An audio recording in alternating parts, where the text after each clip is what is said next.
தனுசு ராசி அன்பர்களே, தனுசு ராசி அன்பர்களுக்கு இந்த 12 நாட்கள் வாழ்க்கையில் ஒரு மறக்க முடியாத ஒரு நாட்களாக அமையறதுக்கான வாய்ப்புகள் அதிகமாகவே இருக்குங்க. இதில் 2 தரப்பினராக பிரிக்கலாம். ஒருத்தர் ஒரு 75% நன்மைகள் அப்படின்னு சொல்லலாம். இன்னொருத்தருக்கு ஒரு 25% வந்து கொஞ்சம் ஒரு எப்படி சொல்கிறது, சமநிலையாக இருக்கும். ரொம்ப ஒரு பாதிப்பு இல்லாமல், ரொம்ப ஒரு பெரிய நன்மை இல்லாமல் ஒரு சமநிலையாக இருக்கும். இந்த 75% நன்மைகள் தரக்கூடியவர்களுக்கு சின்ன சின்ன தடைகளும் ஏற்படுறதுக்கான வாய்ப்புகள் இருக்குது. அந்த தடைகளை தவிர்ப்பதற்கான ஒரு முக்கியமான பரிகாரம் இந்த வீடியோவில் சொல்ல போகிறேன். அது எளிமையான பரிகாரமாக தான் இருக்கும். அது கண்டிப்பாக வீடியோவில் ஸ்கிப் பண்ணாமல் பாருங்கள். அதே மாதிரி நிறைய பேர் தனிப்படையான ஜோதிடம் பார்க்கணும் அப்படின்னு ஆசைப்பட்டீங்க. உங்களுடைய ஃபோன் நம்பர் கீழே நீங்கள் வந்து ஃபோன் நம்பர் கொடுத்துருப்போம். ஸோ அந்த நம்பருக்கு நீங்கள் வந்து ஃபோன் பண்ணி ஜஸ்ட் உங்களுடைய பிறந்த தேதி, பிறந்த நேரம், பிறந்த ஊர் சொன்னீங்க அப்படின்னா போதுமானது. அடுத்து நீங்கள் என்ன பண்ணணும், இப்போ உங்களுக்கு என்ன நடந்துட்டுருக்கு, உங்களோட ஃபேமிலி பேக்ரவுண்ட்லேருந்து எல்லாமே அக்குவே ராணி வேறு வந்து சொல்லிடுவாங்க.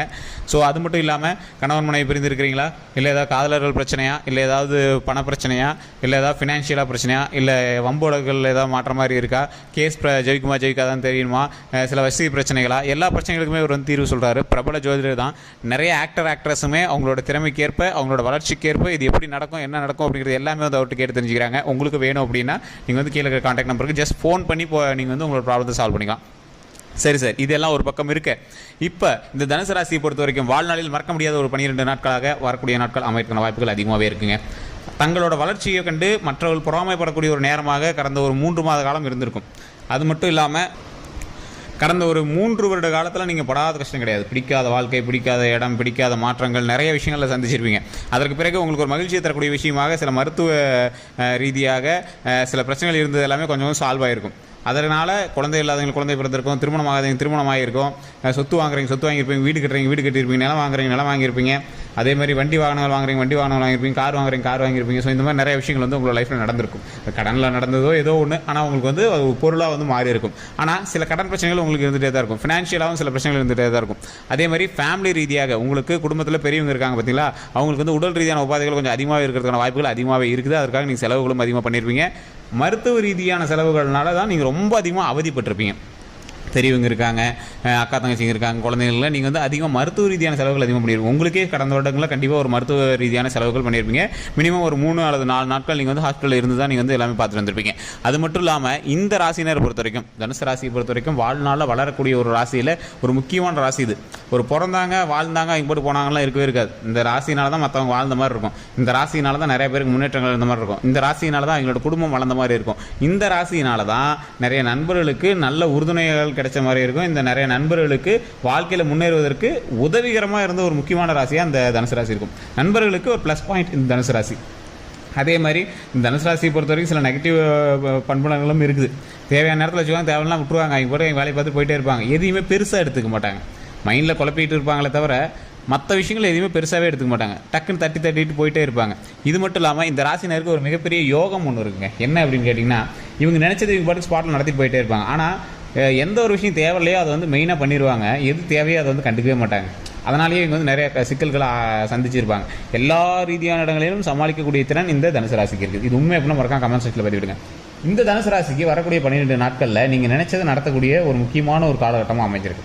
என்ன சார் நினைச்சதை நடத்தக்கூடிய காலகட்டம் அப்படின்னு பார்த்தீங்கன்னா, உங்களுடைய லைஃப்பில் நீங்கள் முன்னேறுவதற்கு ஒரு முதல் படிக்கட்டு எடுத்து வைப்பீங்க பார்த்தீங்களா, அந்த படிக்கட்டு இன்றிலிருந்து ஆரம்பம் அப்படின்னு சொல்லலாம். அந்த படிக்கட்டில் நீங்கள் வைக்கக்கூடிய முதல் ஸ்டெப்பை சின்ன சின்ன தரங்களுக்கு கண்டிப்பாக ஏற்பட்டிருக்கும். இப்போ நீங்கள் தொழில் இல்லாமல் வீட்டில் இருந்திருப்பீங்க, ஏதோ ஒரு வருமானம் இல்லாமல் வீட்டில் இருப்பீங்க. இல்லை தொழில் இருக்குது சார், ஆனால் ஏதோ ஒரு காரணத்தினால நான் வந்து லீவில் இருக்கேன். சார் தொழில் இருக்குது சார், ஆனால் ஏதோ ஒரு சின்ன தடையினால ப்ராப்ளம் ஆகிடுச்சு சார். வேறு இடத்துல ட்ரான்ஸ்ஃபர் கேட்டால் வேலை இது பண்ணி விட்டாங்க. வேலையில் என்னன்னே தெரியல சார், அவங்களே வேலையை விட்டு அனுப்பிச்சி விட்டாங்க. இந்த மாதிரி நிறைய விஷயங்கள்லாம் உங்களுக்கு வந்து நடந்திருக்கும். ஸோ இந்த மாதிரி காலகட்டத்தில் அடுத்து ஒரு விஷயம் ஆரம்பிக்கலாம் அப்படின்னு நீங்கள் வந்து ஆரம்பிக்கக்கூடிய ஒரு காலகட்டம் இது. உங்களுடைய தொழிலோ உங்களுக்கு வருமானமோ ஓரளவுக்கு சைடில் ஏதோ ஒன்று இன்கம் வந்துட்டு தான் இருக்கும், இல்லைன்னு சொல்லலை. உங்களோட கடன் பிரச்சனையை சால்வ் பண்ணுற அளவுக்கு உங்கள்கிட்ட வருமானம் இருந்துட்டு தான் இருக்கும், இல்லைன்னு சொல்லலை. ஆனாலும் கடன் பின்னாடி இருந்துட்டு தான் இருக்கும். நீங்கள் எவ்வளோ சம்பாதிச்சாலும் அது வந்து அதிகபட்சம் வந்து சில மருத்துவ ரீதியான விஷயங்களுக்கு தேவையில்லாத செலவுகளுக்கு தான் இப்போ வந்து செலவு பண்ணிகிட்டு இருப்பீங்க. அப்படி இருக்கக்கூடிய உங்களுக்கு வரக்கூடிய காலகட்டங்களில் இனி வரக்கூடிய காலகட்டங்களில் ஒரு முன்னெச்சரிக்கையாக நீங்கள் செய்யக்கூடிய ஒரு சேவிங்ஸ்னு சொல்லலாம். அந்த சேவிங்ஸுக்கு ஃபஸ்ட்டு ஸ்டெப் வைக்கக்கூடிய காலகட்டம் இனி வரக்கூடிய 12 நாட்கள். இந்த 12 நாட்களில் நீங்கள் கொஞ்சம் அந்த சின்ன சின்ன தரங்கள்லாம் தாண்டி நீங்கள் வந்து அதை காலை வச்சிட்டிங்க அப்படின்னா ஆட்டோமேட்டிக்காக உங்களுக்கு வந்து வருமானம் வரும். அதே மாதிரி இதுதான் சாக்குன்னு உங்களை வந்து ஏமாத்துறதுக்கும் நிறைய விஷயங்கள் வந்து உங்கள் கிரகம் வந்து உங்களை வந்து கொஞ்சம் ஏமாற்றி பார்க்கலான்னு சில விஷயங்கள் பண்ணுறதுக்கான வாய்ப்புகளும் இருக்குது. அந்த 25% உங்களுக்கு கொஞ்சம் பார்த்துருக்கணும்னு சொன்ன பார்த்தீங்களா, அது அந்த 25% நீங்கள் என்ன பண்ணணும் அப்படின்னா, உங்களை ஏதாவது ஒரு பெரிய அகலக்கால் வச்சு மாட்டி விடுறதுக்கும் வாய்ப்புகள் இருக்குது. ஸோ எது பண்ணாலும் ஒரு டைமுக்கு 100 டைம் யோசிச்சு பண்ணக்கூடிய ஒரு காலகட்டமாக இந்த காலகட்டம் அமைஞ்சிருக்கு. ஒரு கிளிக்கு இல்லைன்னா உங்களுக்கு அவ்வளோதான், அடித்தா ஜாக்பாட்டு இல்லைன்னா 0 அந்த மாதிரி உங்களுக்கு வந்திருக்கும். ஸோ அதனால் ஜாக்பாட் அடிக்கணும்னு நான் ஆசைப்படுறத விட அதை சமநிலையாக கொண்டு போகணும் அப்படிங்கிற மாதிரி நீங்கள் கொண்டு வாங்க. எந்த தொழில் தொடங்குறீங்க அப்படின்னாலும் அதிக முதலீடு போடாதீங்க, யாரை நம்பி இன்வெஸ்ட் பண்ணாதீங்க, யாரை நம்பி கேஸோ கோர்ட்டு கட்சி வழக்குகள் இந்த மாதிரி எதுக்கும் போகாதீங்க. உங்களுடைய தொழில் உண்டு, நீங்கள் உண்டுன்னு இருங்க. வேலைக்கே நீங்கள் வந்து ஏதாவது ஒருத்தர் ரெக்கமெண்ட் பண்ணுறாங்க அதுன்னா நீங்கள் எதுவும் பண்ணாதீங்க. நீங்கள் இப்போ வந்து ரெக்கமெண்ட் பண்ணுறக்கூடிய டைமில் கிடையாது. ஸோ அதனால் அதை கொஞ்சம் பார்த்து அட்ஜஸ்ட் பண்ணி பாருங்கள். அதே மாதிரி உங்களது வருமானத்திற்கு ஏற்ற மாதிரி செலவுகளை பண்ணுங்கள். அதிக அகலக்கால் வச்சு நீங்கள் எதுலேயும் மாட்ட வேண்டாம். நீங்கள் செய்யக்கூடிய தொழிலானது, நீங்கள் வாங்கக்கூடிய பொருளானது உங்களுடைய நேமில் இருக்கா, டாக்குமெண்ட் கரெக்டாக இருக்கா, இல்லை நீங்கள் வாங்கக்கூடிய தொழிலானது, இல்லை நீங்கள் வாங்கக்கூடிய நிலமானது, வீடானது கரெக்டாக இருக்கா, டாக்குமெண்ட் கரெக்டாக இருக்கா, லீஸ் கரெக்டாக இருக்கா, எல்லாம் செக் பண்ணிக்கோங்க. ஈஸி கரெக்டாக இருக்கா, நீங்கள் ஏதாவது வாடகைக்கு லேண்ட் எடுத்து லீஸுக்கு எடுக்கிறீங்க அப்படின்னாலும் அந்த லீஸோட பத்திரம்லாம் கரெக்டாக பண்ணியிருக்கீங்களா அதெல்லாம் பார்த்துக்கோங்க. அதுக்கு தகுந்தாற் போல் நீங்கள் வந்து செலவு பண்ணுங்கள். மற்றபடி ஒரு பெரிய இஷ்யூஸ் கிடையாது. இதில் அந்த சின்ன சின்ன தடங்கள்னு சொல்ல பார்த்தீங்கன்னா, இப்போ நீங்கள் தொழில் ஆரம்பிக்க போகிறீங்க, கையிலே காசு இருக்கான தொழில் ஆரம்பிக்கலாம்னு நினைக்கிறீங்க, ஓரளவுக்கு பரவாயில்ல தான் சார், ஆனால் ஆரம்பிக்கிறேன், ஆனால் சின்ன சின்ன இடைஞ்சல்கள், சின்ன சின்ன நெருக்கடிகள் இருக்குது சார், அது என்ன சார் பண்ணுறது? அதுக்கு தான் நீங்கள் வந்து பண்ணக்கூடிய ஒரு முக்கியமான பரிகாரம், உங்களுடைய ஃபஸ்ட்டு நீங்கள் இதுக்கு பண்ணுறதுக்கு ஒரு 5 விஷயம் தான் இதில் பண்ணணும். இந்த 5 விஷயம் ஈஸியான விஷயம் தான். ஃபஸ்ட்டு உங்களுடைய குலதெய்வ வழிபாடு. நீங்கள் எங்கே இருந்தீங்க அப்படின்னா ஃபஸ்ட்டு உங்களுக்கு குலதெய்வத்தை போய் கும்பிட்டு வந்துருங்க. திருமணமான பெண்களாக இருந்தீங்க அப்படின்னா உங்களுடைய தாய் வீட்டு இதையும் கும்பிடணும், புகுந்து வீட்டு இதையும் கும்பிடணும்.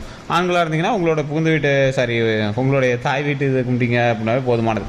உங்களுடைய குலதெய்வத்தை கும்பிட்டீங்க அப்படின்னாவே போதுமானது. நிறைய பேர் அவங்களோட தாய் வீட்டு குலதெய்வத்தையும் கும்பிடுவாங்க, அதையுமே கும்பிடுங்க, ரொம்பவே நல்லது. இது இன்னொன்று என்ன அப்படின்னு கேட்டிங்கன்னா, இந்த ராசிக்காரரை பொறுத்த வரைக்கும், தனுசு ராசிக்காரரை பொறுத்த வரைக்கும் எவ்வளோ இக்கட்டான சூழ்நிலை போனாலும் கடைசியாக கடவுள் கையை பிடிச்சி இழுத்துலேருந்து உங்களை சரி பண்ணி விட்டுருவார். இது உங்களுக்கே தெரியும். ஏதோ ஒரு தெய்வீக சம்மந்தப்பட்ட ஒரு விஷயத்தில் தான் உங்களோட ஃபேமிலி இருக்கும். இந்த தனுசு ராசியை பொறுத்த வரைக்கும் ஏதோ ஒரு விஷயத்தினால, ஒரு டிவோஷனல் சம்மந்தப்பட்ட ஒரு விஷயத்தில் உங்களோட ஃபேமிலியிலோ, உங்களோட தாய் தந்தையரோ, இல்லை உங்களோட தாத்தா பாட்டியோ, இல்லை உங்களோட அண்ணன் தங்கச்சி ஏதாவது ஒரு விஷயத்தில் டிவோஷனல் சம்மந்தப்பட்ட விஷயத்தில் இருப்பீங்க. ஆனால் நீங்கள் வந்து வேறு மாதிரி இருப்பீங்க, அதில் வந்து கொஞ்சம் வேரியேஷனாக இருப்பீங்க, ஆனால் ஒரு கிராமத்தால் தான் இருப்பீங்க. ஸோ இந்த மாதிரி இருக்கக்கூடிய ராசிக்காரர்கள் உங்களுக்கு ஒரு முக்கியமான பரிகாரம் அப்படின்னா, ஃபஸ்ட்டு மேட்ரு நீங்கள் குலதெய்வ வழிபாடு பண்ணிவிட்டு ஒரு எலுமிச்சம்பழம், 2வது பாயிண்ட்டு அங்கேருந்து எலுமிச்சம்பழம் எடுத்துகிட்டு வந்து வீட்டில் வச்சு எப்பயுமே பூஜை பண்ணிவிட்டு அந்த எலுமிச்சம்பழம் வாடுறதுக்குள்ளே மறுபடியும் அடுத்த தடவை குலதெய்வ கோயிலுக்கு போயிட்டு வந்துருக்கேன் இந்த 12 நாட்களில். ஸோ அந்த 12 நாட்கள் மட்டும் இல்லாமல் நீங்கள் அடிக்கடி இதை பண்ணிங்க அப்படின்னா உங்களுக்கு மிகப்பெரிய நன்மை உண்டு. இது வந்து 2வது பாயிண்ட் எலுமிச்சம்பழமா. 3வது பாயிண்ட்டு, ஒரு 10 பேருக்காவது அன்னதானம் பண்ணுங்கள். அன்னதானம்னா பெருசாக பண்ணோம் அப்படிலாம் கிடையாது. தயிர் சாதமோ, எலுமிச்சை சாதமோ, புளி சாதமோ நீங்கள் ஒரு கப்பில் கூட கலரி, ஒரு சின்ன பக்கெட் மாதிரி இதில் கலரி அது ஒரு 4-5 பேருக்கு வந்து கொடுத்தீங்க அப்படின்னா ரொம்பவே நல்லது. இது 3வது. 4, 5 நீங்கள் பண்ணக்கூடிய ஒரு மிகப்பெரிய விஷயமானது, முடிஞ்ச அளவுக்கு திருப்பதி வழிபாடு நீங்கள் ஒரு டைம் பண்ணிவிட்டு வாங்க.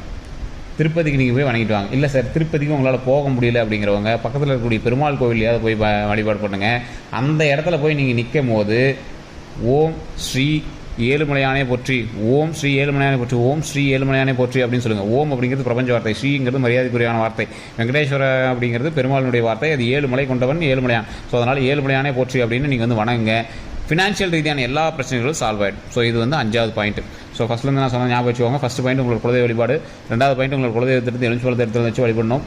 3வது பாயிண்ட்டு நீங்கள் வந்து எல்லாத்துக்கும் ஒரு 10 பேருக்காவது அன்னதானம் பண்ணணும் அப்படிங்கிறது. 4வது பாயிண்ட் முடிஞ்சால் ஏழுமலையான் கோயிலுக்கு போயிட்டு வாங்க. திருப்பதி ஏழுமலையான் கோயிலுக்கு அப்படின்னா பக்கத்தில் கூடிய பெருமாள் கோயிலையோ வழிபடுங்க.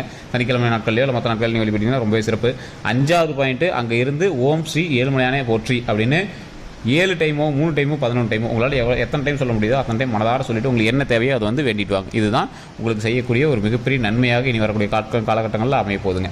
ஸோ இது மட்டும் இல்லாமல் நீங்கள் இன்னும் எனக்கு ஸ்பெஷலாக இருக்கணும் அந்த 12 நாட்கள், அந்த தடைகள்லாம் எதுவுமே இருக்கக்கூடாது, பிரச்சனையே வரக்கூடாது அப்படின்னா, எந்த கோயிலுக்கு போனீங்க அப்படின்னாலும் தட்சிணாமூர்த்தின்னு ஒருத்தர் இருப்பார். அந்த தட்சிணாமூர்த்திக்கு முன்னாடி போய் நின்று நெய் விளக்கு ஏற்றி தீபம் ஏற்றி எந்த தடைகளும் வராமல் எங்களை காப்பாற்று கடவுளே அப்படின்னு வணங்கிட்டு வாங்க.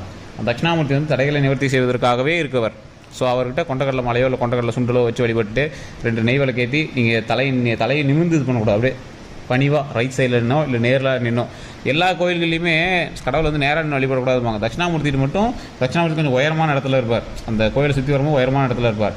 தலையை இப்படி நிமிர்ந்து இப்படி கையை ஏந்தி முதுவை வணங்கி கும்பிடணும். அவருடைய ஃபேஸை பார்த்து, ஏன்னா அவரே வந்து மேலே தான் பார்த்துட்ருப்பார், அவர் ஃபேஸை பார்த்த மாதிரி தலையை வணங்கி கும்பிட்டு அந்த இறைவன்கிட்ட அருளை பெற்றுட்டு வரணும். அதுதான் வந்து ஒரு முக்கியமான விஷயமா அந்த இடத்துல கருதப்படுது. அது மட்டும் இல்லாமல் தட்சிணாமூர்த்தி நிறைய பிரச்சனைகள் சொல்யூஷன் கொடுப்பார். குழந்தை இல்லாதவங்களுக்கு குழந்தை வரம் கொடுப்பதற்கு மிகப்பெரிய ஒரு தடைகளை எல்லாத்தையும் சால்வ் பண்ணக்கூடியவர் தட்சிணாமூர்த்தி. திருமணம் ஆகாதவங்களுக்கு திருமண தடைகளை சால்வ் பண்ணக்கூடியவர் தட்சிணாமூர்த்தி. தொழில் ரீதியான பிரச்சனைகள் தடைகளை சால்வ் பண்ணக்கூடியவர் தட்சிணாமூர்த்தி. இந்த மாதிரி எல்லா வகையான தடைகளும் சொல்யூஷன் கொடுக்கக்கூடியவர் தட்சிணாமூர்த்தி. தட்சிணாமூர்த்தி தடைகளை விளக்கிட்டார் அப்படின்னா நீங்கள் கோயிலை சுற்றி வரும்போது ஒவ்வொரு சாமிகிட்டையாக நீங்கள் வந்து வேண்டிகிட்டே இந்த பிரச்சனையெல்லாம் சால்வ் பண்ணிக்கூடிய, இதில் வருமானத்தை கூட, நீண்ட ஆயுள் கூட, உடல் ஆரோக்கியத்துக்கு, மன வலிமை கூட, வம்சத்தை வளர்த்துக்கூடிய, இது எல்லாமே நம்ம நம்ம வந்து வேண்டிட்டெல்லாம் செல்வ செழிப்போடு நம்ம வந்து வாழலாம். ஸோ இதுதான் வந்து கடவுள் கொடுக்குறது நமக்கு. ஸோ இதுதான் வந்து முக்கியமான ஒரு விஷயமா இந்த வீடியோவில் நம்ம சொல்லியிருக்கோம். இந்த 12 நாட்கள் இது கண்டிப்பாக பண்ணுங்கள். இதை பண்ணிவிட்டு உங்களுடைய கருத்துக்கள் எதுவாக இருந்தாலும் கமெண்ட் செக்ஷனில் பதிவிடுங்க. நம்ம வீடியோ பிடிச்சிருந்தா லைக் பண்ணுங்கள், உங்களோட நண்பர்களுக்கு பகிருங்க. இது ஃபேஸ்புக்கில் பார்த்தீங்கன்னா ஃபாலோ பண்ணிக்கோங்க, யூடியூப்பில் பார்த்தீங்கன்னா சப்ஸ்கிரைப் பண்ணிட்டு பெல் பட்டனை ப்ரெஸ் பண்ணிக்கோங்க, அதில் ஆல் அப்படின்னு கிளிக் பண்ணிக்கோங்க. கண்டிப்பாக ஏதாவது உங்களுக்கு ஒரு டவுட் இருக்கும், ஃபோன் மூலமாக சால்வ் பண்ணிக்கலாம் அப்படின்னு டிஸ்கிரிப்ஷனில் ஃபோன் நம்பர் இருக்குது. ஃபேஸ்புக்கில் பார்த்தீங்கன்னா ஸ்க்ரீன்லேயே ஃபோன் நம்பர் இருக்கும். ஜஸ்ட் நீங்கள் வந்து கால் பண்ணி கேட்டு தெரிஞ்சுக்கலாம். நன்றி நண்பர்களே.